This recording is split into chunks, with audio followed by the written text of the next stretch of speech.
Hey guys, I'm about to check out episode 4. I'm going to do a full-on review and recap. Really looking forward to this. I love where this series is going. Not sure what to expect, but I guess they're going to Ratchet's going to start repairing the space bridge. We're going to see a little bit more of Jetfire's betrayal and how he's going to start thinking for himself. And I kind of missed Bumblebee. So let's see if he's going to make an appearance in episode 4.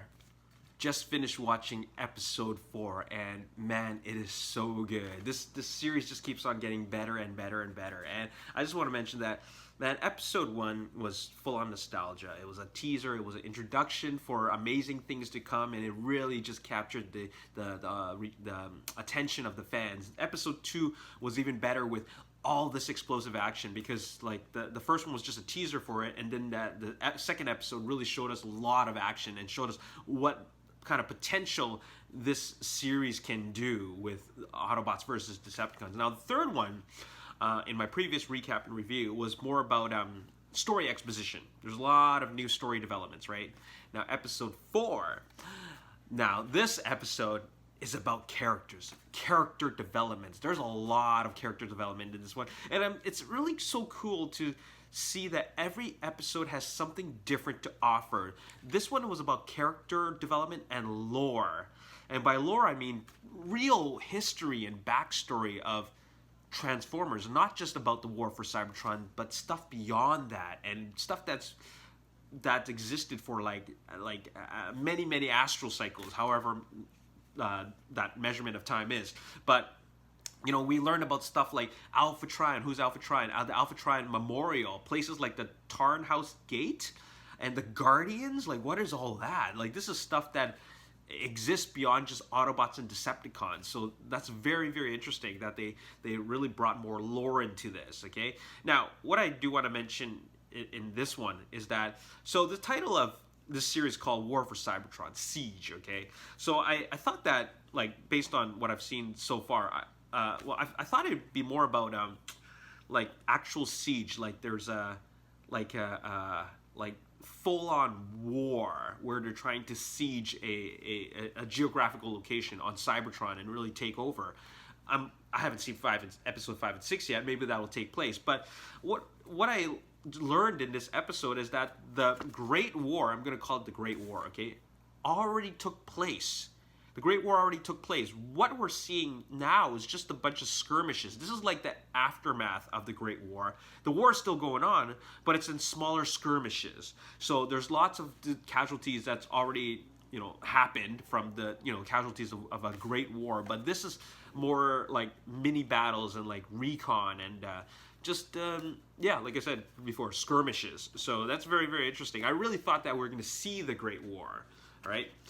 And seeing Ultra Magnus's death was pretty brutal and shocking. Like, I didn't expect him to go out like that. I thought he was going to get blown up by just I thought he was going to be tortured to death, but that would be pretty bad as well. Or I thought he was just going to be shot by a whole bunch of Seekers shooting him all at once, right? Which would also be very, very, you know, that's a pretty tough death, okay? Like a pretty brutal death. But having him killed by the hands of Megatron, point blank range with his arm cannon, and then you see the arm cannon charge up, and then boom, he got owned in like slow motion. That was pretty shocking. My mouth was like, did that just really happen? And then after that, all these things started flying around. I don't know what that was all about, but they explain more of that later on. Okay, so developments, character developments. We have Jetfire's betrayal comes, like, it happens full circle. Okay, it ended up with a cliffhanger at the end of this episode. Jetfire's betrayal. We see Bumblebee on his transition from a scavenger to an Autobot, and also Optimus Prime mentioning that he's taking full responsibility for what has been going on with this war. Like, he started this war because he wanted to go against Megatron's belief. But seeing Optimus Prime take that kind of responsibility, you know, that's really true honor in his character, and something you don't see that often. Especially, you know, the most recent portrayal of Optimus was what was you know, the Michael Bay films, and the only time we really see him take responsibility was in Dark of the Moon. But besides that, he was just really just killing everybody, right? So it's really interesting to see this side of Optimus Prime. I feel like this is like a younger Optimus Prime, where he's learning his mistakes. I mean, I don't know if he's fully accepting full responsibility for what has happened, but he's actually at least seeing that, like, he's responsible for what happened, right? Okay, moving on. This Alpha Triad protocol. Now that is interesting. Now this is where I started seeing parallels, and I've already made parallels with Star Wars, like The Force Awakens. Now I'm seeing more parallels with Star Wars, The Force Awakens. This Alpha Triad protocol is kind of like the Force. And then Bumblebee is kind of like Rey, as in they're both scavengers, and they're brought into this, they're going to be unlikely heroes. They're brought into this world, not by choice, but by force. I mean, by things like the Alpha Triad protocols in War for Cybertron and the Force in Star Wars. And now they're going to be fighting in this great war. So that's very interesting. And like they're, you know, it's like the Force and Obi-Wan and you know, all that. It's very quite interesting. It seems like it's taken inspirations from the Force Awakens or Star Wars. So that's very interesting. What else do we see? The Guardians. Excuse me. I got hay fever. I got a runny nose. So the Guardians. Did anybody notice that look like the shape of them, the silhouette that looked like Omega Supreme? So the Guardians, like I saw 3 of them in the background. Freaking lawnmower. So Omega Supreme gonna make an appearance. That's pretty awesome. And there you have it. So Bumblebee becoming a scavenger to a full-on Autobot. That's where we see that true turn. Like it's happening. Jetfire becoming an Autobot.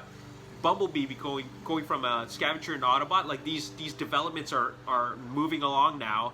And finally, last thing I want to mention is that 2 transformations took place off screen. Optimus Prime transforming before he went to visit the Guardians, and then Sideswipe, my favorite Autobot, at least from one of my favorite Autobots from GY, he does a transformation off screen, and I'm like, oh, that was a little bit disappointing.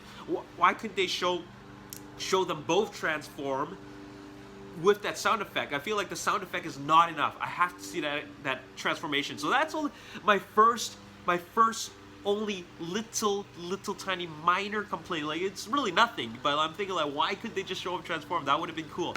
Anyways, this is episode 4. I still have to watch episode 5 and 6, and I'm absolutely positive there's going to be more episodes after 5 and 6, because like I've given it a positive response, and there's a lot of people that's going to give it a positive response. Okay, so yeah, fans are loving this, and there you have it. Now, I do want to mention one thing. So, like, we all know that there is a Josh Cooley, who directed Toy Story 4. He's working on a Cybertron prequel feature-length film that's going to have theatrical release. Now I understand why that film could be totally different from this, because, like I said before, this War for Cybertron takes place after the Great War. So the Josh Cooley film could actually take place before the events of this Netflix series. I think there's great potential there. If it's going to be a big theatrical release, they should make it about the Great War. So there's and the development of how that war happened. See the defiance, not defiance, but the disagreement between Optimus Prime and Megatron, and seeing Orion Pax say to Megatron that, hey, this is, you know, we are brothers, but this is not acceptable. I would love to see that. That's what should happen in the new animated feature. Okay, not like a version, not another version of this same story. All right. Anyways, that's all I gotta say. This episode, I'm gonna leave episode 5 and 6 for tomorrow. So stay tuned for that. We got more. We got 2 more episodes to go through, and oh man, it's so good, so good. Anyways, that's all I gotta say. I'll see you next time. Peace.